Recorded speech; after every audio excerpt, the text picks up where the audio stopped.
Good afternoon. This is Jesse coming to you live from L&L Classic. Today, I'm going to call this video Customer Appreciation. I really do appreciate our customers. But what I really appreciate in our customers is a little bit of patience, and this is the exact reason why. As you noticed, I'm a little up in the air here. I am on a Bobcat, and I've got a washing machine or a dryer right there, and I got a hood up over here. Problem is, a customer of ours needs the column out of that car. Let me get down here. Now, this is a 94 Pontiac Bonneville SSE. Unfortunately, the column in this is a 1 year only for some reason. And of all the cars we have in the yard, this is only 1 year make model. The column doesn't take too long to pull, and it's not that difficult. The problem is the logistics at getting to everything. Most of it's up under the dash, so I've got to get in that door, and I can't get in that door because there's a whole front clip sitting right there of a Pontiac. Getting in from the passenger side in this heat, no bueno, and you really need to be able to get in and out that other door over there. So, customers, I appreciate you being patient with us, but this is exactly what we run into. Something that should be simple and take 20 minutes turns into you've got to move a washer, dryer, you've got to move this car out, you've got to, yeah, nothing can be simple. Guess it's Murphy's Law. Jesse coming to you live with part 2. As you can see, we moved the dryer. We have pulled the Pontiac out to where we can get to it, and we can obviously access this door now. I've done these columns before, and they're not that too bad, but you really do need to be up in this floorboard. You've got trim, and this is what I like to call a wonder wand. It's got all the goodies on it, and that's one of the main problems on these particular columns. This one seems to be intact until it seems to be working. So if y'all stay tuned, in our next episode, I will show y'all how to take it apart from underneath. As always, stay tuned. Okay, we got the 2 bolts out of the bottom. Obviously, they were metric like I thought. And up here, we have a piece of trim that sits poked in to some slots.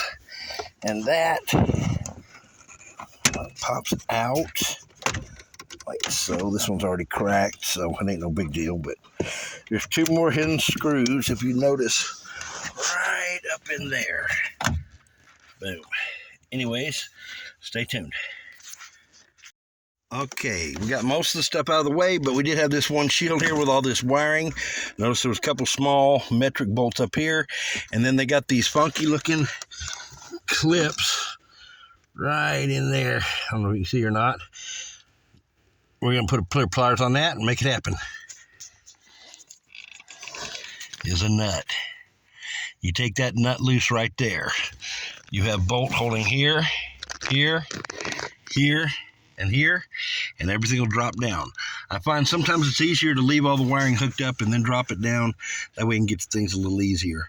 And sometimes that's the same case with that nut over there. Anyways, hold on and we'll see how this ends. Drop the column. We're ready to drop the column down now, and if you notice right here, there's a little clip. That clip is your shift indicator. You need to knock that loose, your column will drop down quite a bit farther. Okay, I've noticed that bracket down in there is going to hinder. If you notice when I shift here, you can see it start to rotate. Let's see if I can get you a good shot in there. See that right there? That bracket that goes underneath it over to the side is holding that cable in place. So we've got to drop that bracket off of the bottom of the column. Okay, Jesse coming back to you. We had to undo this switch right here. Normally these switches are bolt on and plug and play, and this particular switch here looks like it's built into the wire harness. Don't see an end to the pigtail. Anyways, we've got our column pulled loose, pulled forward. All we have now is one nut right here. This whole column's going to come out. I hope they didn't need this one switch because it seems to go way up into the system somewhere. Anyway, there is no way to just undo that switch from it. I already pulled the top off. This is some nightmare. I can see why it's a 1 year only. Anyways, I will keep you posted. We should have it loose in a few minutes. Bye. Well, we got her out. I can see why it's a 1 year only deal. Apparently this thing is hardwired into the wire harness. So this switch right here, which is normally you could take apart, is hardwired into this.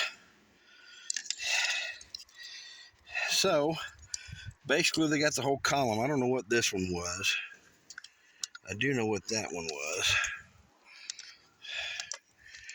And column looks good and intact. Keys are with it, but god dang, I can see why it's a 1 year only deal. This is no fun. Anyways, our customer's happy, and we're on the move to the next one. As always, God bless, be safe, and keep it between the ditches.